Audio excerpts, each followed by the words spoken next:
Hello, a lovely good evening from here in Delhi, and as always, hope that each one of you are absolutely fine, cheerful, hale, hearty, and of course, in a sound health. So, starting today in this particular session, we are going to non-banking finance company. It's a very significant topic, very formidable one, very interesting, but at the same time, unfortunately, because of some drastic amendment, this particular chapter has at the same time become a little bit of what we call complicated, tedious, cumbersome, whatever you may like to say. But at the same time, interesting thing about that is that it contains the word finance. And to be very honest with you, whensoever actually I hear the word finance, a curiosity in me actually gets evokes. I simply become what we call restless to know every facet regarding that particular concept. I'm sure that some of you too might nurse a sort of feelings, isn't it or not? The name itself is very catchy, isn't it? Non-banking finance company. What exactly the non-banking finance companies are there? We have heard a lot about banking companies, but what exactly the non-banking finance companies are? But before we start what we call unfold the riddle, first of all, let me make it what we call absolutely clear that this particular chapter actually contains lots of theory, lots of theoretical concepts. So, but at the same time, the practical portion is very less. But before we become what we call deft enough to solve the practicals, at the same time it becomes utmost what we call prerequisite for us to actually have a good command, solid command, complete command, formidable command over the concepts which govern the entire what we call working and affairs of the non-banking finance company. So all the more it becomes important then to have, as I said, start off with theoretical sections first, to have a what we call good idea regarding the concepts, and then we shall, as always, as we do, move over to the practical part, isn't it? So obviously you too are quite curious to know actually what this chapter is all about. Non-banking finance company, interesting chapter, I have already told you, but at the same time it has little bit of what we will complications, in the sense that lots of directions are there, lots of guidelines are there, and various amendments are also there. So we shall have to take care of each and every facet. So we start the proceedings of the day. Non-banking finance company, this is the name of the chapter, and what exactly the non-banking finance companies are. Now, as far as non-banking finance companies are concerned, correct, you will have to write a lot today, in fact, along with me.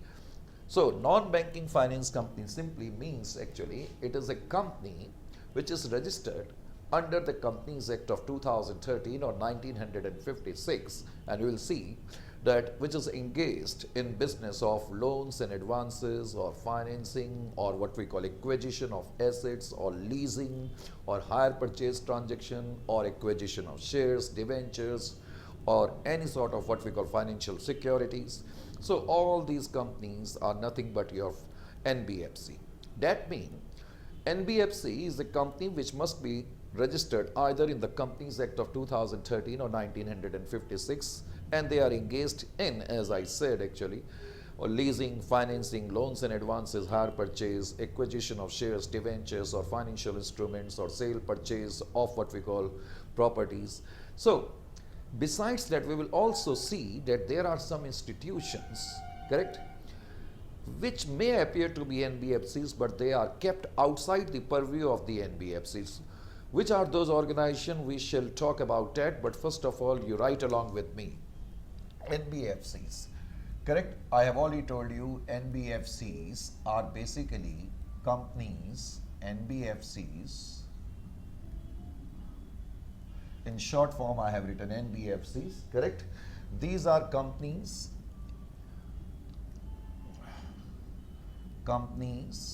which are registered. These are companies. So NBFCs are companies which are registered either in Companies Act of 2013 or 1956. 2000 Companies Act, let me write also registered under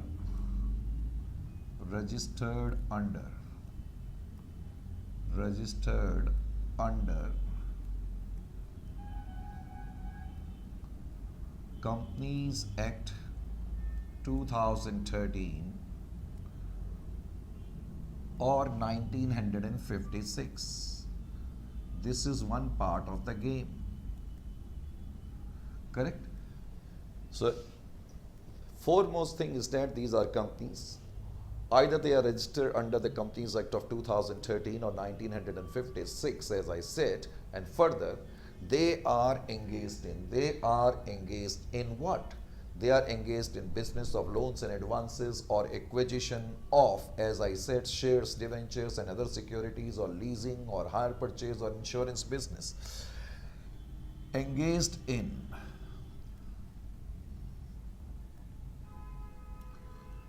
You will have to write a lot today. Engaged in business of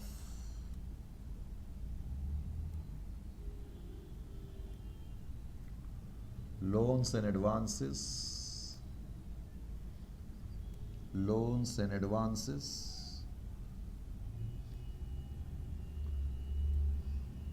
leasing, hire purchase,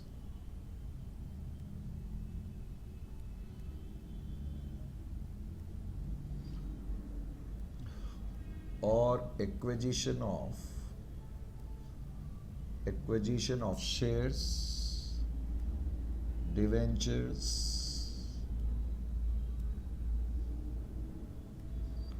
or like securities,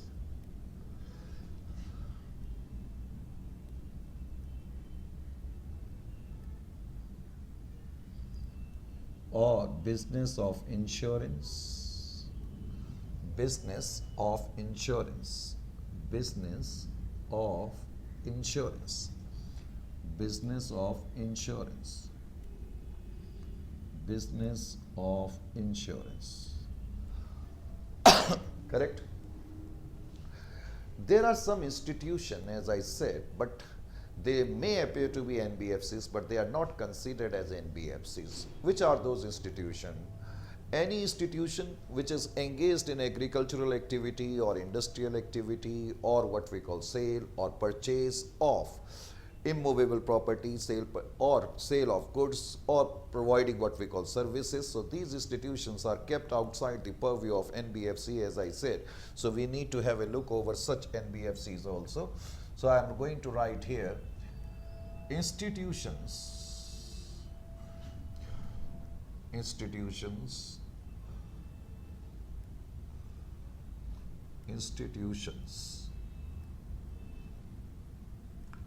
engaged in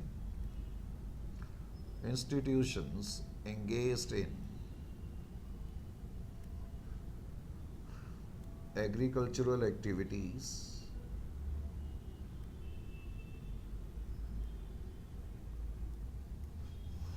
or industrial activities,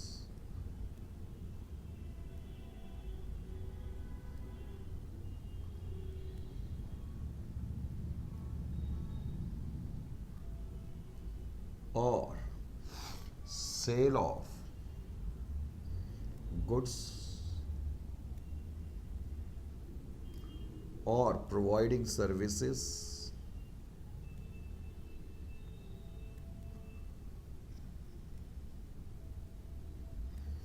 or sale, purchase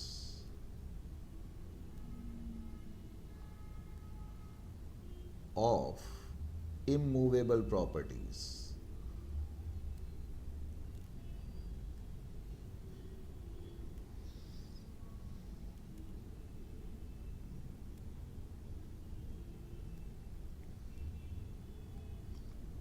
Are not NBFCs. So these institutions are not NBFCs.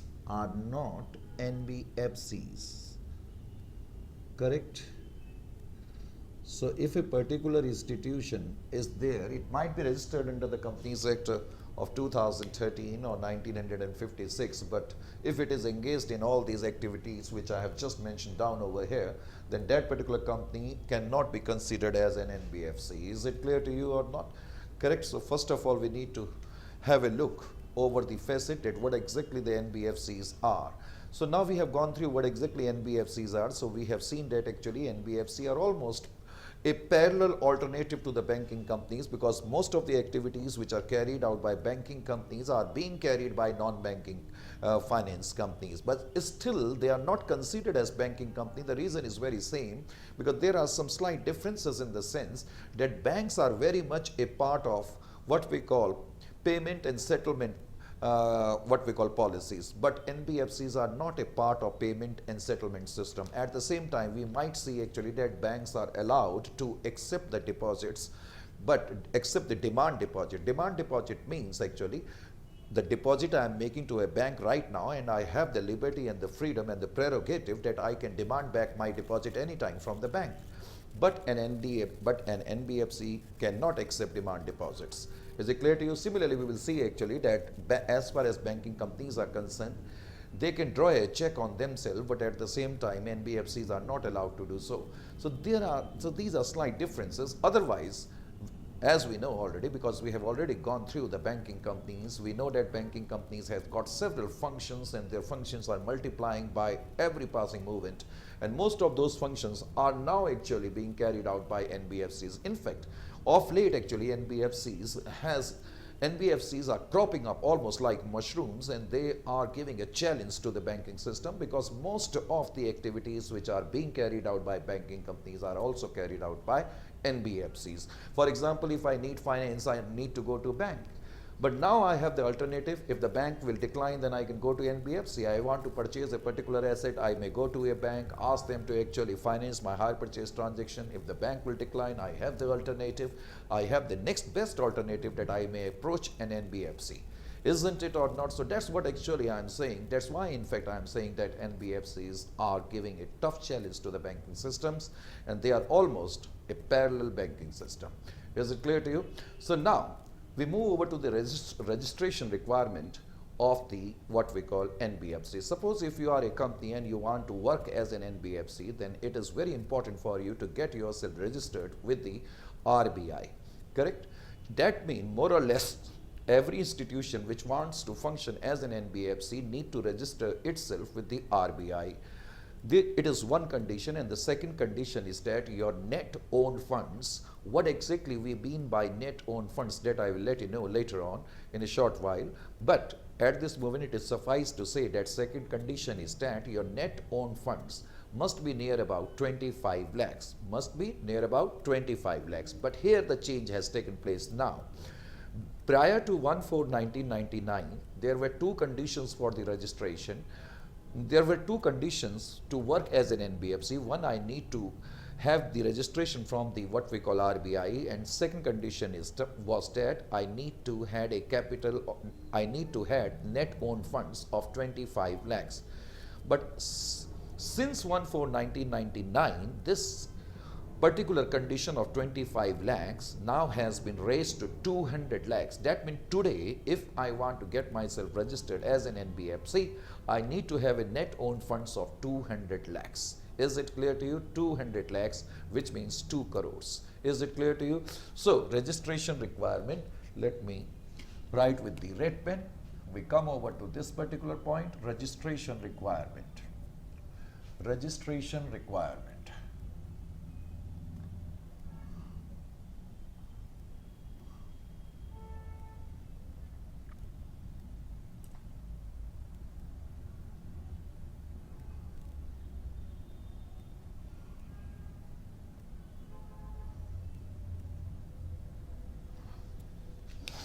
As a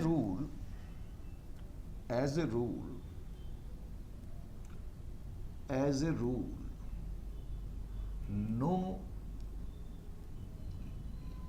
institution or company, when I write institution, you consider it as a company. No institution or company can commence business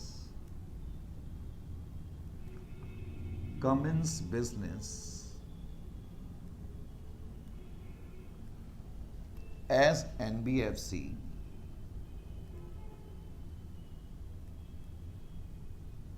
unless unless A,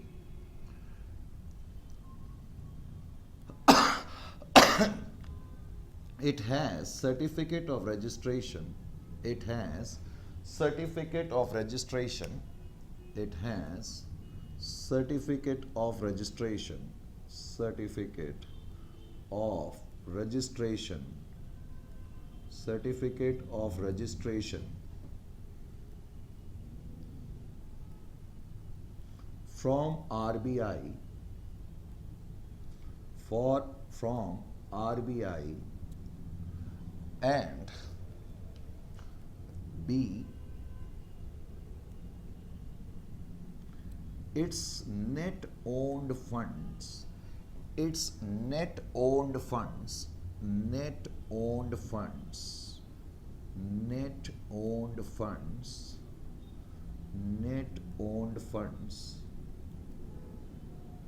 net owned funds are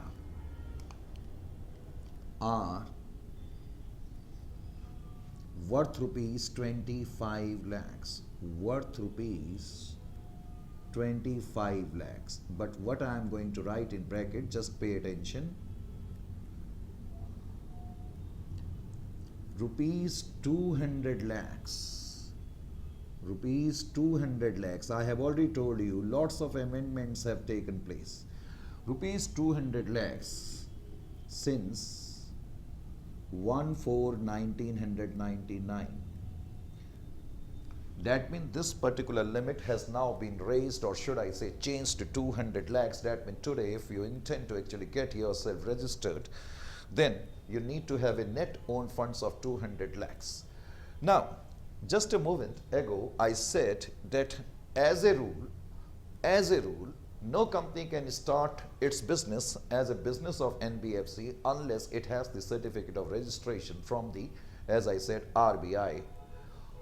However, we will see actually some of the institution, in fact many what we call institutions, have been actually given exemptions from getting themselves registered with the RBI. The reason being is that because we want to have a smoother affairs, because there are many institutions which are regulated by other regulators. So if you are an NBFC and you are being regulated by some other regulators, in that particular case you need not require to actually carry out or comply up with these what we call registration requirements. So there are many what we call NBFCs, as I said, which have been exempted from the registration requirements. So which are those what we call NBFCs? NBFCs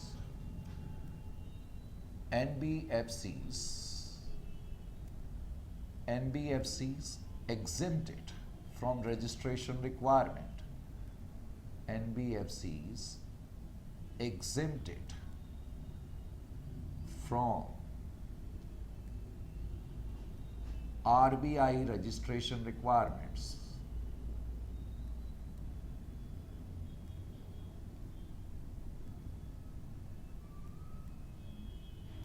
Registration requirements. Registration requirements. So there are some NBFCs which are regulated by other regulators. So which are the NBFCs which are exempted, as I said, from the registration requirement? NBFCs which are regulated by other regulators. NBFCs regulated by other regulators. Other regulators.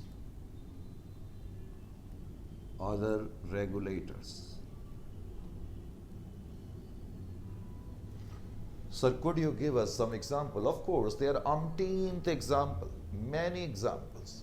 Not only one, not only two, but there are many examples. For example, just to cite one case, national housing banks.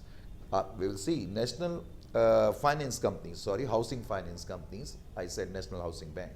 In fact, housing finance companies, because they are regulated by NHB, National Housing Bank, correct? Housing finance companies. Examples, housing finance companies. Housing finance companies. These are NBFCs, but they are regulated by NHB.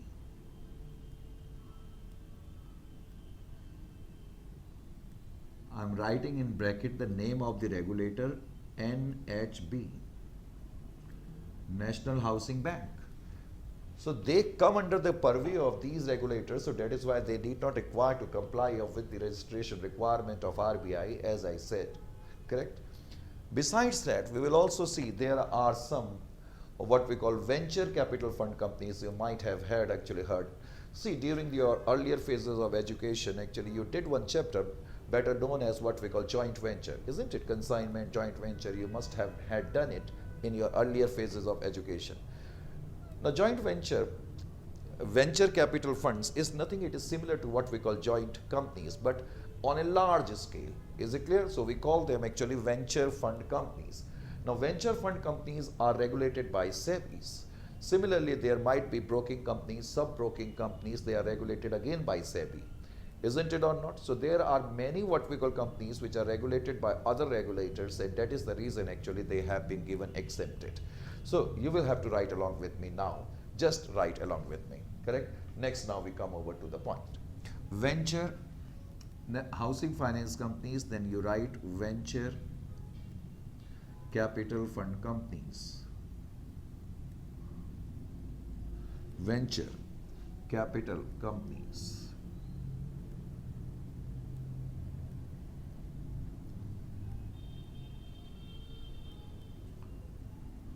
They are regulated by SEBI. Similarly, broking and sub-broking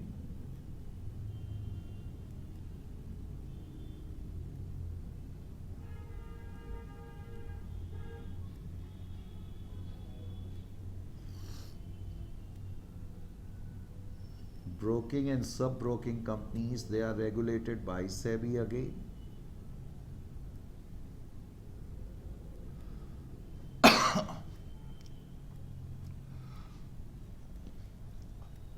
Have you heard about Nidhi companies? What we mean by Nidhi? Nidhi is a Hindi word and it is nothing but, you got my point? Penny, पैसा जिसे हम बोलते हैं, correct? So Nidhi companies, even they are also, these are also what we call finance companies, but Nidhi companies are regulated by Ministry of Corporate Affairs, that falls under what we call government. So Nidhi companies.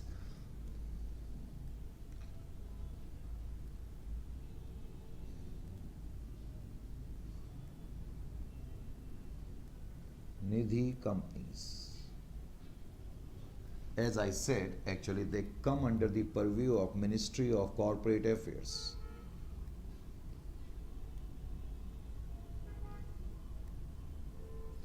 Ministry of Corporate Affairs. Nidhi companies, Ministry of Corporate Affairs. Is it clear to you? Right, please. Quick and fast before we move further.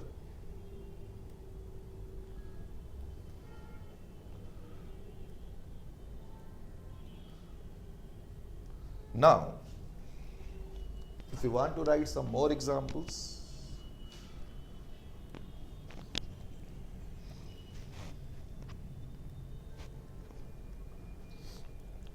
wiring, just let me actually settle out the wiring. Actually, it is giving me lots of trouble. Just hold on for a while. Just a moment. Right.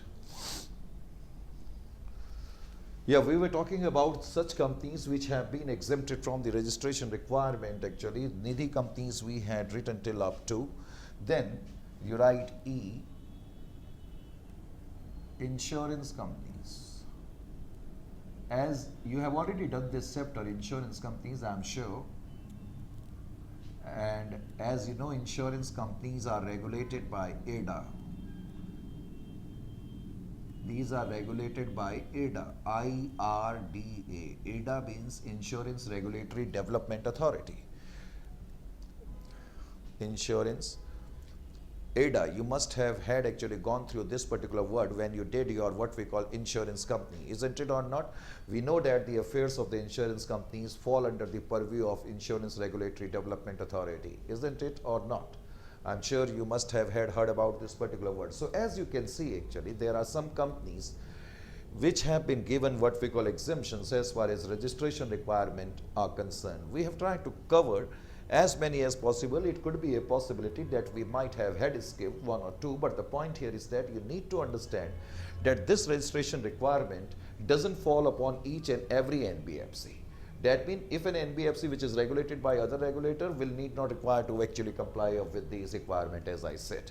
You please write it quickly so that we can rub it in case if we shall need the rubbings. Quick and fast.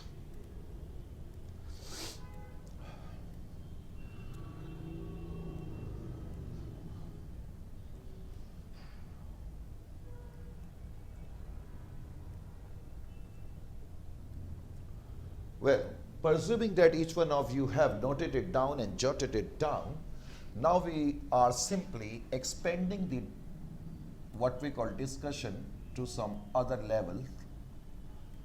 But before we move over to other levels, let me have a look over the board also. Right.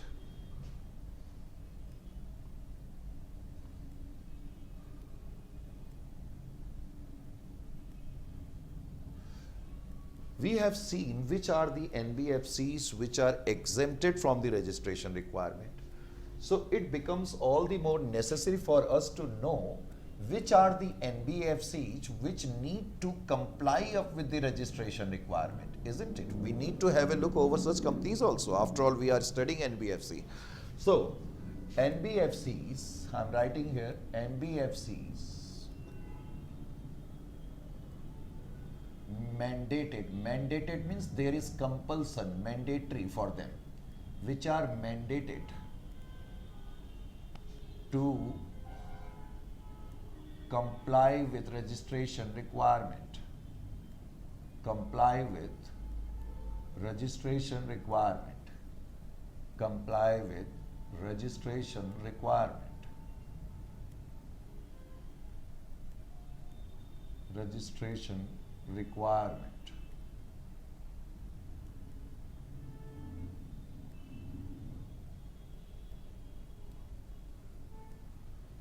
The examples of these companies are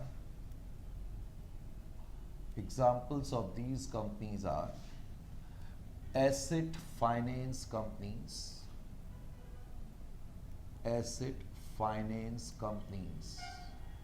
AFC commonly known as. So if you are an NBFC and you are engaged in financing assets, then it is a mandation upon you to get yourself registered with what we call, as I said, RBI. Is it clear to you? In that case, you cannot be what we call given any sort of exemption. Is it clear to you or not? Correct? Asset finance companies. Then you write investment company. If you are an NBFC and your major activity is investment, that means you invest the amount in shares, bond, debentures, etc. Investment companies, that is enough. So again, you need to actually get yourself registered with NBFC. Correct? All these companies are mandated to comply with the registration requirement of the NBFCs. You need to understand that. Then there might be some NBFCs which are engaged in only loans and advances. Loan company, we generally call them loan companies. Then there could be infrastructural companies. Infrastructural.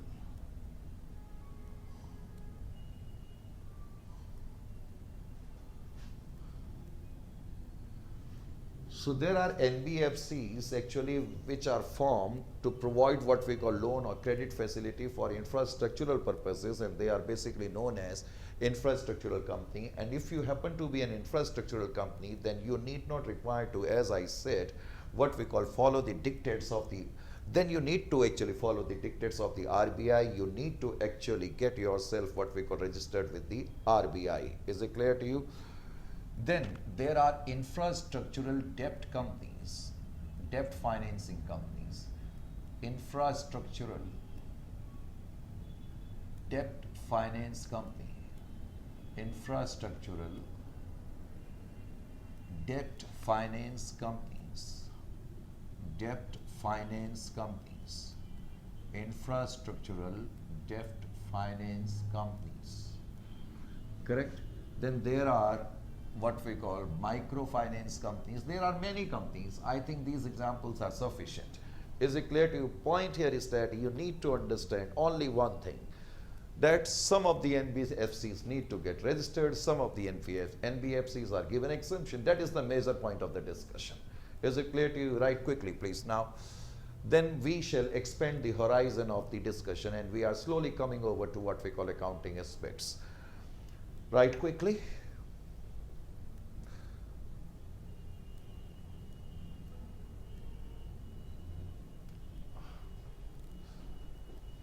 I will need actually more space now, so I'm just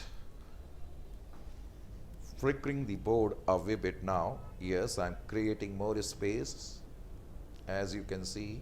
So lots of space has now been created.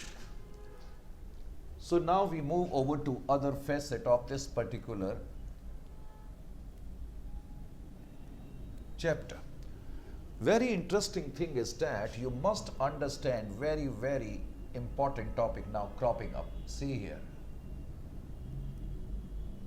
All the NBFCs in India can be categorized into two broad categories. Correct? You must understand at this particular point of time itself that whatever NBFCs we are going to confront, all the NBFCs can be categorized broadly into two parts, correct? Classification of NBFCs. Just let me actually, because we have to take care of the board also. Now, classification of NBFCs. Classification of NBFC. Classification of NBFC.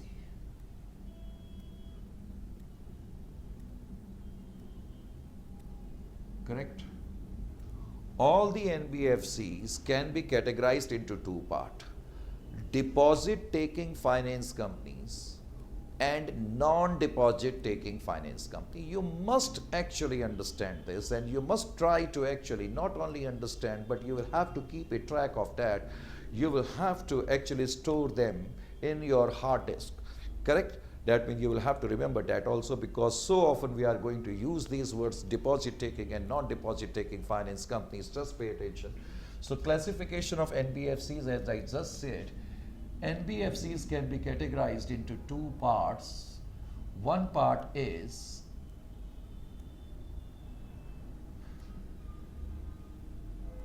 deposit taking NBFCs, deposit taking NBFCs. This is one classification. And another one is non-deposit taking NBFCs. Non-deposit taking NBFCs. Non-deposit taking NBFCs.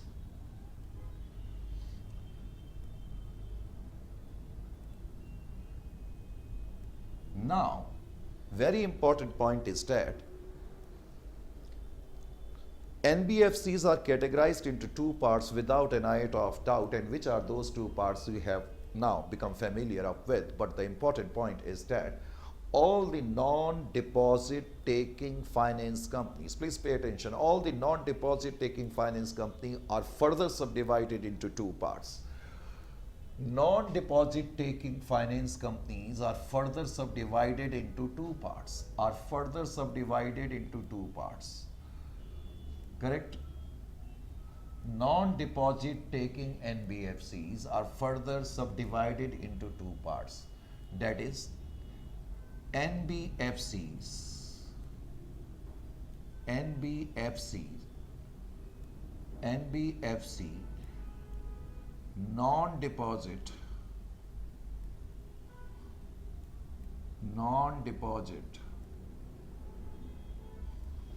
systemically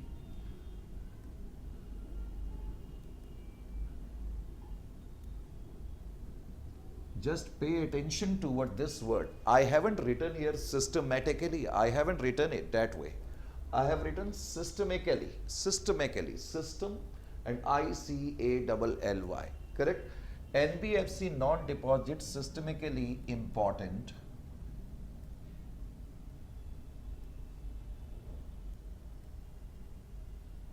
non-deposit taking NBFCs are further categorized into two parts.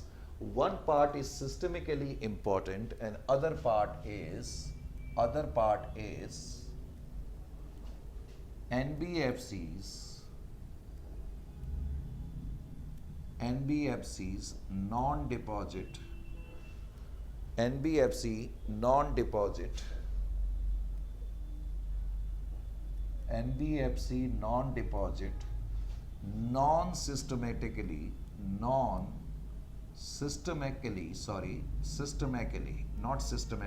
systemically important.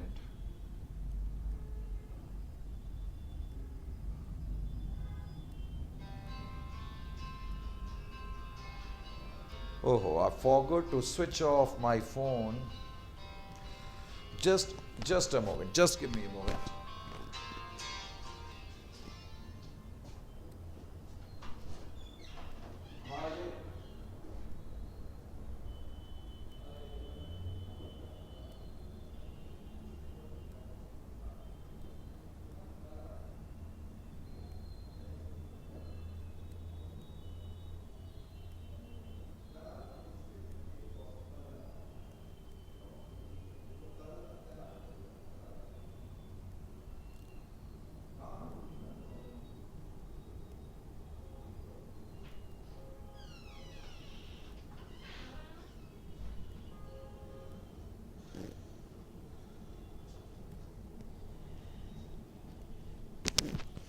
Extremely sorry, actually sometimes it becomes a little bit difficult to remember that you have allowed your phone not on a silent mode, so sometimes it becomes such a problem. Anyway, hope you would forgive me for this particular what we call mistake. So NBFC non-deposit, non-systemically important, looking now started appearing little bit clumsy, isn't it? Don't worry about that. This is my promise to you that I will never ever for a moment will make you feel that this particular chapter has become clumsy, complicated, tedious, or whatever you may like to call it. For you, it will be almost like a cup of coffee, or as I keep on saying, almost like a walk on the park. Correct? So, NBFCs, deposit taking, non-deposit taking. There is no sub-classification of deposit taking company. There is no sub-classification of deposit taking company. You have to store that in your mind. Very simple, no classification. As far as non-deposit taking companies are concerned, they are categorized into further two parts, one important, another one unimportant. One important, another one is unimportant. You remember it that way around. What's there in the name? The point here is that you have to understand the gamut, not the name. So one is important, another one is unimportant. Non-deposit companies are categorized further into two parts, deposit taking and categorized into two parts, important and unimportant. Non-deposit are categorized, correct? Now, we need to understand what we mean by NBFC non-deposit systemically important. See here. NBFC non-deposit systematically important. First of all, let me make you understand also the abbreviated form. See here, for deposit taking NBFC, we generally use the wordings like this. NBFC, you have to familiarize yourself with these wordings. NBFC D. When I will write NB, and these are legal abbreviated forms. legal abbreviated forms, correct? NBFCD signifies non-banking finance deposit taking company, correct? And if I am going to write NBFC, NBFC dash ND, it means non-banking finance company but non-deposit. Now the abbreviated form for this, NBFC non-deposit systemically important, SI. This is how we are going to write such a long sentence, correct, in abbreviated form. Non-banking finance, non-deposit, systemically important, correct?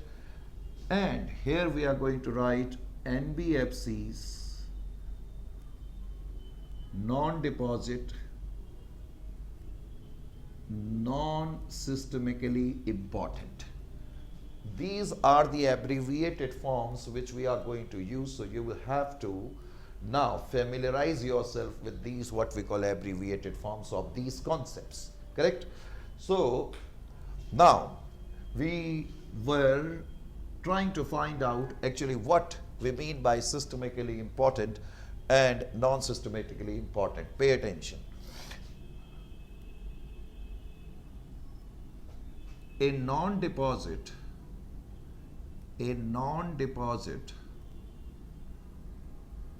NBFC, a non-deposit NBFC having a non-deposit NBFC having asset size of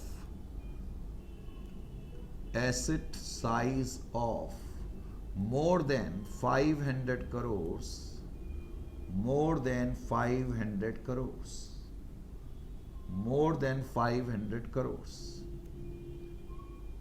is classified as systemically important. So if you are a non-deposit finance company and your asset size means your worth of asset is more than 500 crores, then you will be categorized as systemically important, non-deposit taking company, of course, correct? And on the other hand, if you happens to be a non-deposit company, NBFC of course, and your asset size is less than 500 crores, then of course you will fall under this particular subcategory. So I will write here a non-deposit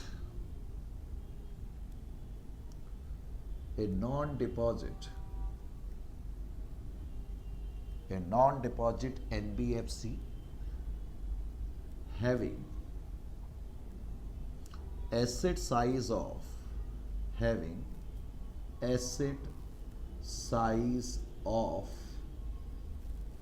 less than 500 crores, less than 500 crores, less than 500 crores is categorized as non-systemically important, what we call NBFC.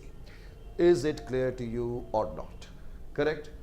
So far in this particular session, what we have seen, I'm just trying to actually recapitulate the things. We started off first of all with the fact that NBFC simply refers to any company which is registered either under Companies Act of 2013 or 1956, and they carry out generally activities such as what we call loans and advance, leasing, finance, and they generally deal in acquisition of shares, debentures or like securities, correct? And they also sometimes actually engage themselves in carrying out business of insurance too. But at the same time, there are some institutions which may appear like NBFC, but they are kept outside, as I said, from the purview of NBFCs. An institution or company which is engaged or whose principal business is of agricultural activity or what we call industrial activity, or they deal in what we call sale of goods or what we call provision of what we call services, or in sale or purchase of immovable properties, then these cannot be categorized as NBFCs. Correct? Then there are some requirements which need to be followed. If you happen to be a company and you want to start a business of NBFC, then general rule is that you need to get yourself with what registered with the RBI, and further you need to have a net owned funds in today's time of 200 lakhs. However, prior to 1/4/1999, this limit was 25 lakhs. But in present time, in contemporary times, this limit has been raised to 200 lakhs. Is it clear to you? Then there are some NBFCs which are regulated by other what we call regulators. They need not require to what we call get themselves registered with RBI. Is it clear to you? They have been kept exempted. Then which are the companies we need to get what we call registered with RBI, which saw some examples. Then finally we came to a very important point, and this important point you will have to keep track of, because in the upcoming sessions we are going to use lots of these concepts.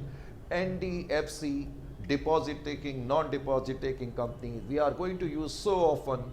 NBFC, non-deposit, systematically important and non-systematically important. So these are the concepts which you will have to get yourself acquainted up with, correct, very powerfully, so that when we move over to the new topics, in fact the upcoming topics in the next session, or should I say in the upcoming sessions, you should not confront any sort of problem. We hope on our side in today's this particular session have been able to give you a little bit of idea what exactly the NBFCs and how we shall actually move about all this particular chapter, correct. So in this particular session, that's enough for this particular session, rather I should say, because the time is now almost 7:25 here in Delhi, and I need to actually travel next 1.5 hours to reach my what we call place of residence. Of course, this is the what we call distance, but it will consume near about what we call 2 hours sometime, because even though, as I keep on saying, Delhi has one of the finest roads, no doubt about that, but at the same time there is so much of traffic, it's absolutely chaotic, and it becomes hell of a problem to move about, whether you are what we call even moving about in your own vehicle. Anyway, so these are the things which we face almost in every metro nowadays, so we have to bear that what we can say. So anyway, time to say a lovely goodbye from here in Delhi, and a lovely good night. Shabba khair, namaste and Shubh Ratri.